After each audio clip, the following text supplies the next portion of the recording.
Hey everybody, today we're gonna make some red velvet cookies with a creamy inside. Let's start with the heart of our cookie. Take some cream cheese, add icing sugar, and a little vanilla essence. Now mix until it's smooth. Now set it aside, we'll come back for it soon. Now for the red velvet part. In a bowl, take softened unsalted butter, brown sugar, and castor sugar. Whisk them until they're creamy and well combined. Add 1 room temperature egg, vanilla essence, and that bold red gel color. Whisk again until it's beautifully vibrant. And now time to bring it all together. Sift in all-purpose flour, cocoa powder, corn flour, salt, and baking soda. Mix until everything's just combined, don't overmix. We don't want tough cookies, we want them soft. Now here comes the fun part. White chocolate chunks. I'm using chunks for that melty texture, but you could use chocolate chips as well.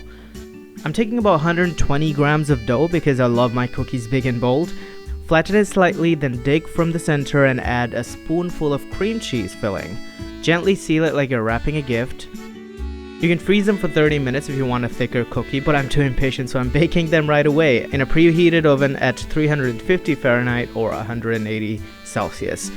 And while they're in the oven, don't forget to hit the subscribe button and the like button if you want to see more of our videos. Oh wow, look at these beauties, but wait, don't touch them yet. Let them cool and set for a bit for that perfect texture. And here's the big reveal. They turned out really good. If you enjoyed this recipe, give it a like and watch this one next. I think you'll really like this one actually.